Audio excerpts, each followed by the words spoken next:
안녕하세요. DSB 연구실 김도인입니다. 이번 영상은 지난 저의 영상에 이어서 Unsupervised Key Phrase Extraction에 대한 내용을 준비해 보았습니다. 지난 영상에서는 이 분야의 개요와 히스토리에 관한 설명을 드렸다면 이번 시간에는 Unsupervised Key Phrase Extraction에서 어떤 요소들을 고려해야 하는지, 이에 따라 방법론들을 어떻게 구분할 수 있는지 등에 초점을 맞추어서 내용을 전달드리고자 합니다. 오늘 소개해드릴 논문은 작년 EMNLP에 등재되었으며 이 비지도 방식 키프레이즈 추출 분야가 여타 NLP 분야에서 이렇게 메이저한 분야가 아니기 때문에 이러한 좋은 컨퍼런스에서 억셉되기가 쉽지 않습니다. 그래서 어떠한 요소에서 해당 논문이 좋은 모습을 보여주었는지 살펴보기 위해 이 논문을 선정하게 되었습니다.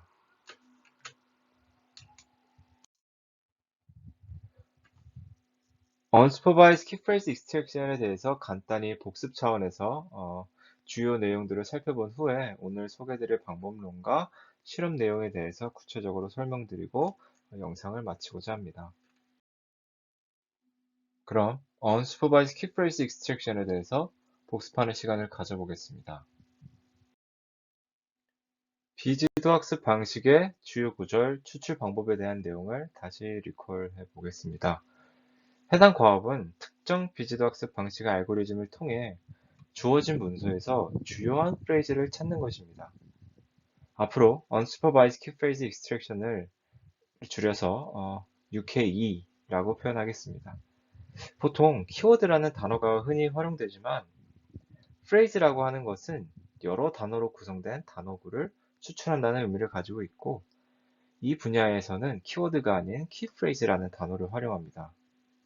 이때 모든 단어구들이 추출의 대상이 되는 것이 아니라 단일 명사나 형용사의 수식을 받는 명사구가 추출의 대상이 됩니다. UK 방법론을 크게 네 가지 방식으로 구분 지을 수 있습니다. 첫 번째, 통계량 기반, 두 번째, 그래프 기반, 세 번째, 토픽 기반, 그리고 마지막으로 인베딩 기반 방법론이 그 기준이 됩니다. 통계량 기반 방법론은 문서 내에서 후보 프레이즈의 등장 횟수, 문서 내의 위치, 구성 단어 수 등의 통계 수치를 이용하는 방법입니다. 그래프 기반의 방법론은 후보 프레이즈를 노드로 설정하여 문서를 네트워크 그래프로 표현한 다음에 노드의 중심성을 계산하여 랭크를 산출하고 상위 노드를 선택하는 방법입니다. 중심성에 대한 개념은 다음 슬라이드에서 자세히 말씀드리겠습니다. 토픽 기반 방법론은 특정 알고리즘을 통해 문서의 주제를 분류 그리고 표현한 다음에 해당 토픽들을 잘 반영하고 있는 프레이즈를 찾아내는 방법론입니다. 그리고 인베딩 기반의 방법론은 이제는 가장 기본 방법론이 되었는데 여러 인베딩 기법을 통해서 문서와 프레이즈의 인베딩 벡터를 구한 다음에 유사도를 기반으로 스코어를 계산하는 방법론입니다. 지난 세미나 영상에서 소개해드린 인베드 랭크라는 방법론은 인베딩 기반 방법론의 시작점이라고 볼 수 있습니다. 여러 방법론에서 공통적으로 얘기하는 키프레이즈는 다음의 두 가지 특성을 반영하고 있는데 첫 번째는 키프레이즈가 얼마나 문서와 관련이 있는지, 두 번째는 키프레이즈들끼리 얼마나 서로 연관이 있는지가 되겠습니다. 이를 각각 informativeness와 coherence라고 표현하고 있습니다. 방법론의 평가는 실제 정답과 추출된 프레이즈들을 비교하는 F1 스코어를 기준으로 이루어집니다. 이에 대해서는 뒤에서 다시 설명드리도록 하겠습니다. 중심성, 즉 센트럴리티란 네트워크에서 각 노드의 중요도를 판단하는 지표를 의미합니다. 본래의 의미는 중심성이지만 독립성, 자율성, 지배력, 영향력 등으로 해석되곤 합니다. 중요함의 기준에는 여러 가지가 있겠지만 크게 세 가지가 있습니다. 첫 번째는 연결성입니다. 얼마나 많은 노드와 연결되어 있는지, 나아가서는 얼마나 중요한 노드들과 많이 연결되어 있는지가 기준이 되는 것입니다. 두 번째는 근접성입니다. 다른 노드들과의 쇼티스트 패스를 구했을 때 각 노드들로 얼마나 빨리 도달할 수 있는지가 기준이 되는 것입니다. 마지막으로는 매개성으로 가령 A랑 B가 연결되기 위해서는 C를 거쳐가야 한다면, 그리고 많은 노드의 순서상이 이러한 상황에 놓이게 된다면 자연스럽게 C에 대한 다른 노드들의 의존도가 높아지게 됩니다. 즉, 얼마나 잘 연결해 주는가를 나타내는 기준이 되겠습니다. 이러한 기준들을 바탕으로 다양한 종류의 중심성이 존재하고, 저희 강필성 교수님의 비정형 데이터 수업 영상에서 다뤄졌던 페이지랭크도 중심성을 구하는 하나의 방법론이 되는 것입니다. 그래서 Unsupervised Key Phrase Extraction에서 그래프 기반의 방법론이라고 하는 것들은 후보 프레이즈를 노드로 설정하여 문서를 네트워크 그래프를 표현할 때 각 노드별 중심성을 구하는 방법론들이라 보시면 되고, 결국 센트럴리티 계산을 어떻게 하는지가 곧 새로운 방법론이 되는 것입니다. 지금까지 제가 여러 방법론들을 살펴보면서 방법론의 성능에 영향을 미치는, 혹은 방법론의 알고리즘 형성에서 고려해야 할 사항을 크게 네 가지로 정리해 보았습니다.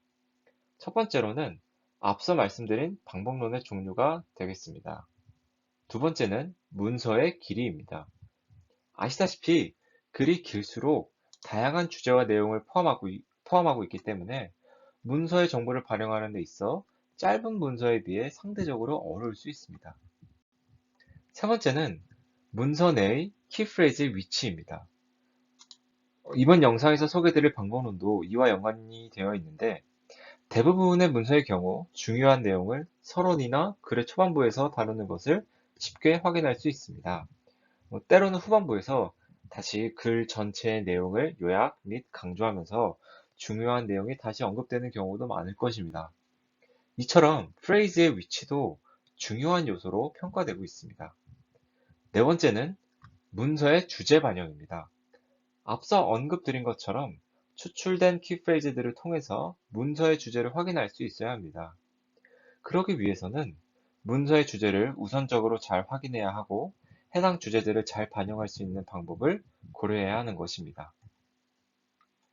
현재까지는 이 UK 방법론들은 영어 문서에 한해서 연구가 진행되고 있습니다.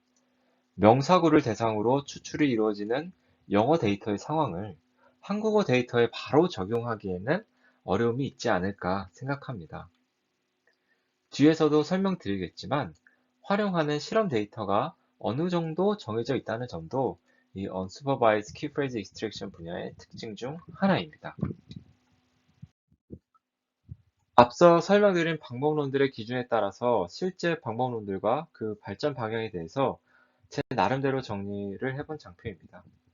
그 중에서 각 종류별 시작점이 되는 방법론들은 빨간 글씨로 표시해 두었고, 두 가지 타입이 혼용된 방법론은 초록색 글씨로 표기해 두었습니다. 보이시는 포지션 랭크, 코텍 랭크, 워드 어트랙션 랭크처럼 두 타입이 혼용된 방법론도 존재하고, 그렇다고 모든 방법론들이 이렇게 하드 클러스터링이 되는 것은 아닙니다. 이제는 프레이즈와 문서의 인베딩 벡터를 구한 다음 뭔가 조치가 이루어지는 방식이 기본 설정이 되고 있는 추세입니다. 그 시작이었던 인베드 랭크의 내용을 다시 기억해보면 독투백이나 센투백을 이용하여, 즉 스태틱한 벡터를 이용해서 프레이즈와 다큐먼트의 인베딩 벡터를 구해 벡터 간 유사도를 구하고 프레이즈들을 추출해내는 방식이 됩니다. 그 후로는 예상 가능하다시피 인베딩 벡터를 구하기 위해 사전 학습된 언어 모델이 활용되기 시작하였고, 그 첫 번째가 Cfrank였습니다. Cfrank에서는 엘모를 활용하였고, 그 후로는 예상대로 버트를 활용한 다양한 방법론들이 등장하였으며, 특히 Attention Rank라는 방법론은 오늘 소개드릴 논문과 같이 작년에 EMNLP에 억셉되기도 하였습니다. 이러한 배경에서 오늘 소개드릴 방법론도 마찬가지로 버트를 활용한 방법론이며, 그래프의 센트럴리티 계산을 활용하여 프레이즈의 중요도 스코어를 구하고 있기 때문에 그래프와 인베딩 기반의 방법론이라고 볼 수 있습니다. 보시는 표는 UK 방법론 평가를 위해 사용되는 데이터셋에 대한 정보를 정리한 것입니다. 보시는 바와 같이 이공계열 논문의 초록 혹은 전편을 담은 데이터셋과 뉴스 기사, 그리고 웹페이지, 즉 블로그를 크롤링해서 얻은 데이터셋 등이 대표적입니다. 논문의 초록은 아시다시피 그 길이가 짧으며 뉴스 기사는 대체적으로 중간 정도의 길이의 문서로 여겨집니다.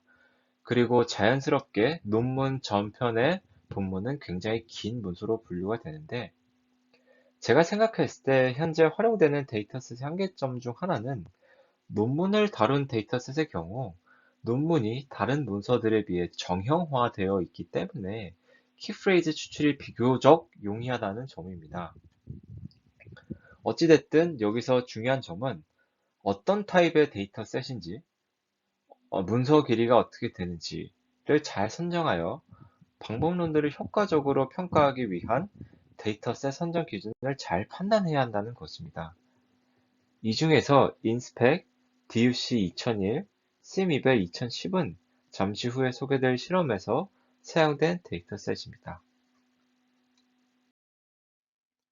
실제 데이터셋의 모습은 다음과 같습니다.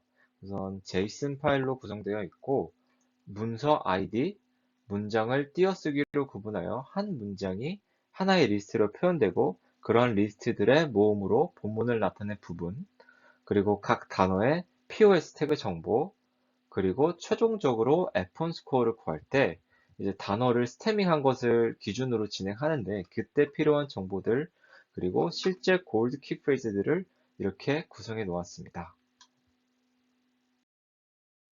그럼 본격적으로 오늘의 소개 대상의 논문에 대한 이야기를 시작해 보겠습니다. 앞서 말씀드린 대로 오늘 소개드릴 방법론은 임베딩과 그래프를 기반으로 하는 방법론입니다. 제목에서 알 수 있듯이 로컬 컨텍스트와 글로벌 컨텍스트를 이용하는 것으로 확인되는데, 이때 로컬 컨텍스트는 프레이즈 간의 상호작용을 통해 프레이즈의 센트럴리티를 구한다는 의미고, 글로벌 컨텍스트는 프레이즈와 다큐먼트의 인베딩 벡터의 유사도를 구한다는 의미입니다. 본 방법론의 주요 컨트리뷰션으로 이 센트럴리티를 구하는 새로운 방식을 제안하였다는 점이 있는데, 이를 Boundary Aware Centrality라고 부릅니다. 앞서 설명드렸던 것처럼 일반적으로 다큐먼트의 주요 내용은 시작 혹은 끝 부분에 존재한다는 사실을 기반으로 하고 있습니다. 해당 방법론을 다룬 GitHub 홈페이지가 아래의 주소에서 공개되어 있습니다. 바로 방법론에 대한 설명을 드리도록 하겠습니다. 방법론은 다음의 5가지의 과정으로 구성되어 있습니다. 가장 먼저 POS 태깅을 진행합니다. 이를 바탕으로 명사구인 후보 구절들을 추출하게 됩니다. 그 후로는 버트 모델을 이용하여 후보 프레이즈들과 전체 문서의 임베딩 벡터를 구하게 됩니다. 네 번째가 결국 메인 스텝이 될 텐데, 글로벌 컨텍스트로서 프레이즈 임베딩 벡터와 문서 임베딩 벡터의 유사도를 구하고, 그 다음으로 로컬 컨텍스트로서 각 노드의 바운더리 어웨어 센트럴리티를 구하게 됩니다. 결국 글로벌 컨텍스트와 로컬 컨텍스트를 이용해서 각 후보 프레이즈들의 스코어를 계산하게 되고, 스코어에 따라 상위 n개의 프레이즈들이 최종 선택되는 것입니다.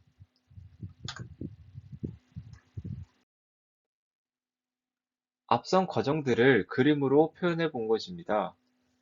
이때 참고로 버트 모델은 허깅 페이스의 버트 베이스 언케이스드 체크 포인트를 사용했습니다.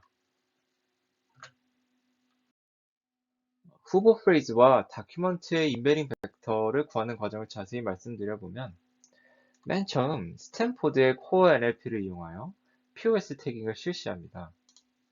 한 문장씩 버튼 모듈에 입력하게 되면 각 토큰별 마지막 레이어의 히든 스테이트가 토큰의 벡터가 되는 것이고, 프레이즈의 인베딩 벡터는 프레이즈를 구성하는 토큰들의 평균 벡터로 구하게 됩니다. 그리고 전체 문서의 벡터는 문서를 구성하는 모든 토큰들을 대상으로 맥스플링을 적용하여 구하게 됩니다. 이렇게 구한 프레이즈들의 벡터와 문서 벡터를 활용하여 글로벌 컨텍스트에 해당하는 phrase document similarity를 구합니다. 일반적으로 벡터의 유사도라고 하면 코사인 시뮬러리티를 생각하실 텐데 여기서는 벡터의 L1 디스턴스의 역수로 벡터 간 시뮬러리티를 구하게 됩니다. 저자들이 이 코사인 시뮬러를 비롯해 유사도를 구하기 위한 여러 방법들을 비교하는 실험을 진행하였는데 해당 결과를 잠시 후에 살펴보도록 하겠습니다. 계속해서 말씀드렸듯이 키프레이즈 익스트랙션을 위한 그래프 기반의 방법론에서는 문서를 네트워크 그래프로 표현하게 됩니다. 네트워크 그래프의 노드들은 후보 프레이즈들이 되는 것이고 보통 한 문장 안에서 프레이즈가 동시에 출현하면 엣지를 형성하도록 하여 얼마나 많은 노드들과 연결되어 있는지를 디그리라고 얘기하고 가령 엣지에 가중치를 부여할 때는 프레이즈들 간의 인터랙션으로 표시합니다. 이때 노드의 디그리를 이용한 중심성을 디그리 센트럴리티라고 합니다. 결국 phrase i의 디그리 센트럴리티는 엣지로 연결된 다른 phrase들과의 인터랙션의 합으로 구하게 됩니다. 본 방법론에서는 phrase들이 꼭 한 문장 안에 있지 않아도 자기 자신을 제외한 모든 phrase들과의 인터랙션을 고려하고 있습니다. 한편 phrase 간의 인터랙션이라는 것은 여러 가지 형태가 있을 수 있는데 phrase 벡터 간의 코사인 유사도가 될 수도 있고 단순 내적의 값이 될 수도 있습니다. 저자들은 코사인 유사도보다 단순 내적을 활용한 것이 더 실험적으로 성능이 좋았다고 언급하였습니다.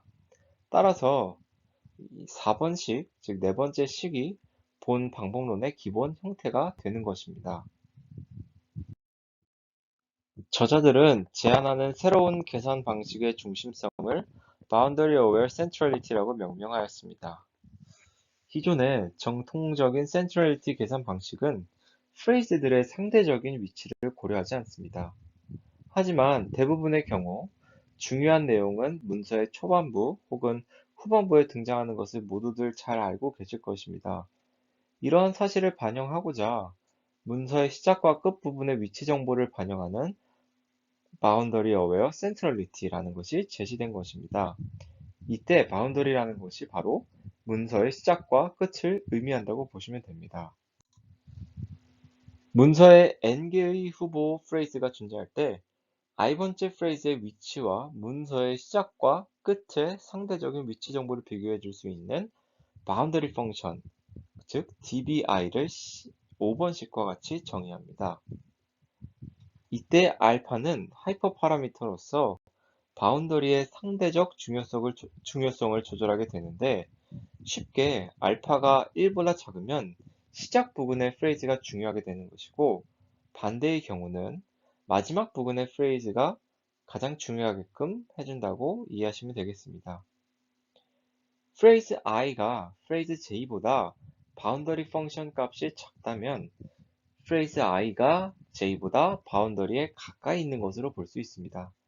그래서 궁극적으로 바운더리에 가까이 있는 프레이즈들의 영향력을 키워야 하기 때문에 여섯 번째 식처럼 프레이즈 i보다 바운더리에 가까이 있는 프레이즈들과 그렇지 않은 프레이즈들을 구분하여 프레이즈들 간의 인터랙션을 구하게 됩니다. 이때 또 다른 하이퍼 파라미터인 람다가 등장하는데 바운더리 근처에 존재하지 않은 프레이즈의 영향을 줄이기 위한 하이퍼 파라미터로서 0과 1 사이의 값을 갖습니다. 1에 가까이 있을수록 바운더리 부근의 프레이즈들의 영향력이 커진다 라고 생각해 주시면 될 것 같습니다. 계속해서 내용을 이어가 보면 앞서 언급드렸듯이 본 방법론에서 네트워크 그래프 관점에서 봤을 때 다른 방법론들과는 다르게 모든 프레이즈들 간에 엣지가 형성되어 있는 것을 가정하고 있습니다. 그렇기 때문에 인터랙션이 너무 작은 것은 센트럴리티에 영향을 주지 않게 되고 이렇게 특정 스레시홀드를 설정하여 노이즈로 간주하여 이들을 제거하게 됩니다. 스레시홀드를 설정할 때 새로운 하이퍼 파라미터인 베타가 등장하는데 이 베타가 클수록 노이즈를 많이 제거한다고 보시면 되겠습니다. 앞서 살펴보았듯이 이 IJ는 i번째와 j번째의 프레이즈 벡터 간 내적 값을 의미하고 서로 유사하지 않을수록 해당 값은 작아질 것입니다.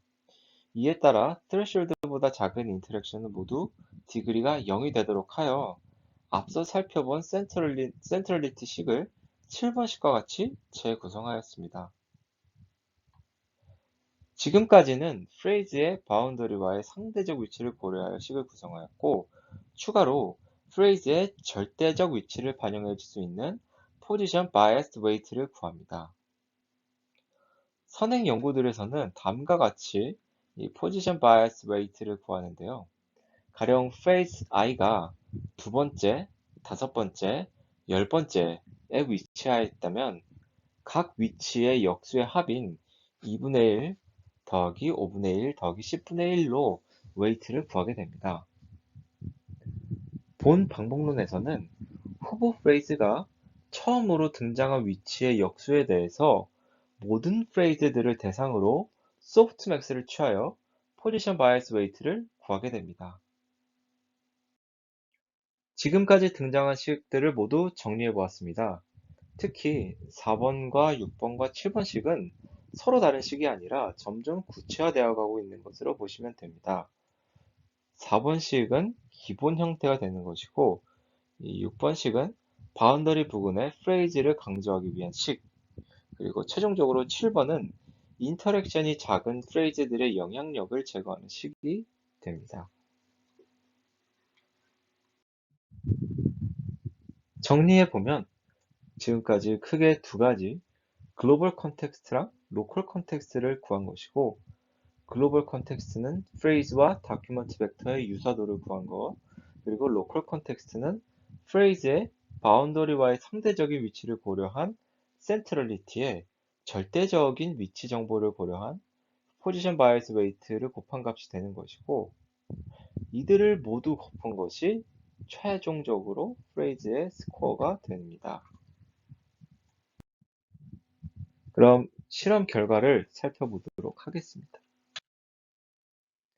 실험에 활용한 데이터는 앞서 말씀드린 대로 세 가지입니다. 짧은 문서로서 20계열 논문의 초록을 모아둔 인스펙 데이터, 중간 길이의 문서로서 뉴스 기사를 모아둔 DUC 2001, 그리고 긴 문서의 20계열 논문 전문을 모은 SimEval 2010입니다. 앞서 방법론의 평가 지표로 F1 스코어를 이용한다고 말씀드렸었는데, 이를 구하는 방식은 다음과 같습니다.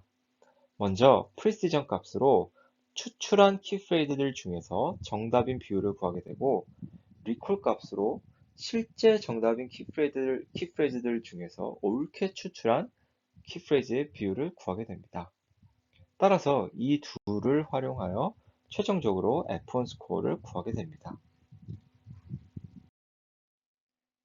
제가 지금까지 봐왔던 다른 방법론들의 실험과 비교했을 때 아주 예쁘게 정리를 잘한 실험으로 판단이 됩니다. 이러한 점이 좋은 논문으로 평가된 이유 중 하나라고 생각이 드는데, 우선 각 기반별 방법론들을 묶어서 제안하는 방법론과 비교를 진행하였고, 절대적으로 많은 방법론들과 비교를 하고 있습니다. 또한 서로 다른 길이의 데이터셋을 활용하였다는 점도 방법론의 우수성을 입증하기 위해 좋은 선택이었다고 생각합니다. 보시다시피 대부분의 경우에서 제한된 방법론이 가장 좋은 성능을 보이고 있지만, 모든 데이터셋과 또 모든 탑 N 스코어에서 가장 좋은 성능을 보이는 것은 아니었습니다. 제가 여러 논문들을 보면서 그렇게 모든 경우에서 최고의 성능을 보이는 실험 결과를 아직까지 찾기는 어려웠던 것으로 기억하고 있습니다. 아마도 거의 C. 프랭크가 유일무이했던 것 같습니다. 지금 보시는 표는 앞서 언급드린 어텐션 랭크의 메인 실험 결과 표이고, 여기서도 마찬가지로 어텐션 랭크가 모든 데이터셋과 또 모든 탑 K, 탑 N 스코어에서 가장 좋은 성능을 보이는 것은 아니었습니다. 이는 참고하시면 좋을 것 같습니다. 본 실험에 더해 여러 에블레이션 스터디도 함께 진행하였는데요. 먼저 글로벌 컨텍스트와 로컬 컨텍스트의 영향력을 보기 위한 실험을 진행하였습니다. 상단에 나타난 표가 이에 대한 결과를 보여주고 있고 좌측에 마이너스 글로벌 시밀러리티와 마이너스 로컬 시밀러리티라고 적혀 있는데 이는 최종 스코어를 구하는 데 있어서 각각 글로벌 시밀러리티를 제외하여 구한 스코어, 로컬 시밀러리티를 제외하여 구한 스코어를 의미합니다. 보시다시피 글로벌과 로컬 컨텍스트를 모두 사용하였을 때가 결과가 가장 좋았고 특히 로컬 컨텍스트를 제외하였을 때 성능의 하락의 폭이 더 큰 것으로 보아 로컬 컨텍스트가 글로벌 컨텍스트보다 더 중요한 요소임을 알 수 있습니다. 두 번째는 앞서서 언급해드린 프레이즈와 문서의 유사도를 구할 때 사용한 방법에 따른 실험 결과입니다. 유사도의 지표로 L2 거리의 역수, 그리고 일반적인 코사인 시밀러리티, 그리고 본 방법론에서 제안한 L1 거리의 역수를 비교하였습니다. 보시다시피 L1 디스턴스의 역수를 활용한 방법이 가장 좋은 성능을 나타내고 있습니다. 저자들이 이에 대한 해석이나 원인에 대해서는 따로 언급하고 있지는 않습니다. 저도 이 부분에 있어서, 즉, 프레이즈와 다큐먼트의 유사도를 구할 때 코사인 유사도를 제외한 방법이 뭐가 있을까 궁금해하고 있었는데 개인적으로 이 논문을 읽으면서 얻은 가장 유용한 정보 중 하나라고 생각합니다. 다음은 하이퍼 파라미터의 변화에 따른 실험 결과를 종합한 것입니다. 총 3가지의 하이퍼 파라미터가 등장하였는데요. 알파와 베타와 감마. 좌측 상단의 표가 데이터셋별 가장 좋은 성능을 내었던 하이퍼 파라미터 조합을 나타낸 것입니다.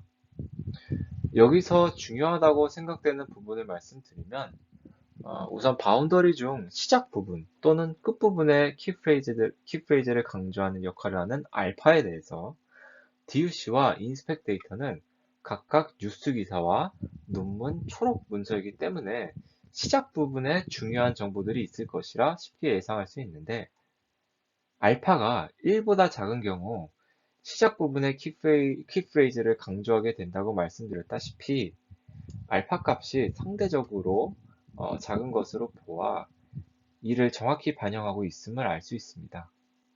재밌는 것은 논문 전편을 다루는 CMI별 데이터는 알파 값이 상대적으로 큰데 생각해보면 논문의 컨클루전 부분이 인트로덕션보다 내용이 더 압축되어 있기 때문에 이러한 현상이 나타나는 것이 아닐까 생각합니다.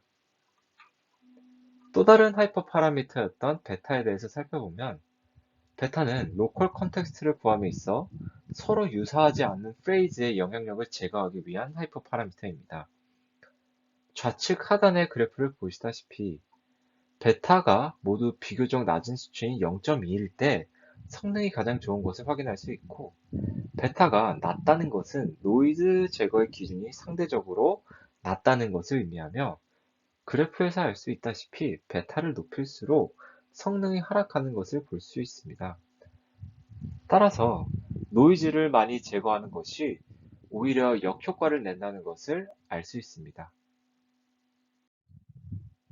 DUC 2001 데이터셋 중 하나의 샘플에 본 방법론을 적용한 결과를 준비해 보았습니다. 빨간 글씨와 밑줄이 쳐진 부분이 옳게 예측한 프레이즈, 파란 글씨가 바로 추출된 프레이즈들 중에 오답인 것들을 나타내고 있습니다. 아래 골 트루스가 실제 정답들이고 맨 하단에는 추출된 프레이즈들을 정리한 것입니다.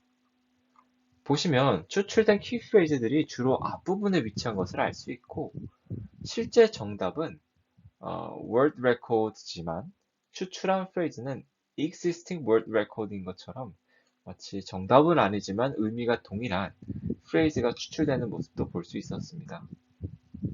그리고 길이가 긴 프레이즈들이 추출되는 경향을 보이는데 이는 구성 단어가 많을수록 프레이즈 벡터에 많은 정보를 담게 되는 것이고 결과적으로 글로벌 컨텍스트에 영향을 주는 것이 아닐까 싶습니다. 최종 결론입니다. 오늘 소개드린 방법론은 인베딩과 그래프를 기반으로 한 방법론으로 프레이즈와 다큐먼트 인베딩 벡터의 유사도를 나타내는 글로벌 컨텍스트와 프레이즈 인베딩 벡터 간의 내적 값을 활용하는 인터랙션을 이용해서 센트럴리티를 구하게 되고 이를 로컬 컨텍스트라고 명명하고 있습니다. 그래서 글로벌 컨텍스트와 로컬 컨텍스트 이 둘을 모두 고려하여 최종 후보 프레이즈의 스코어를 계산하게 됩니다. 특히 센트럴리티를 구함에 있어 문서의 경계의 위치 정보를 반영한 Boundary Aware Centrality라는 것을 제안하면서 문서의 경계에 위치한 프레이즈의 영향력을 강조하고 있습니다. 추가적으로 프레이즈의 절대적 위치 정보를 나타내는 Position Bias Weight를 함께 반영하고 있습니다. 전반적으로 해당 방법론은 비지도 방식의 키프레이즈 익스트랙션의 중요 요소들을 잘 반영하고 있음을 확인할 수 있었고, 특히 그래프를 기반으로 하는 방법론으로서 센트럴리티 계산 방식에서 노벨티가 있음을 알 수 있었습니다. 실험과 관련해서도 다양한 방법론과 데이터셋에 대해서 비교 결과를 잘 나타내었고, 하이퍼 파라미터의 변화와 그 밖의 여러 옵션들에 대한 어블레이션 스터디도 잘 이루어졌다고 생각됩니다. 이러한 점들이 좋은 컨퍼런스에 등재될 수 있었던 이유가 되지 않았나 싶습니다. 해당 방법론을 조금 더 보완할 수 있다면 조금 전에 메인 실험 결과에서 확인할 수 있듯이 모든 데이터셋에 대해서 도미네이팅한 결과가 나타나지 않았기 때문에 문서의 길이의 변화에 조금 더 로버스트할 수 있는 정보를 반영해주면 좋을 것 같다는 생각을 해보았습니다. 제가 준비한 내용은 여기까지입니다. 시청해주셔서 감사합니다.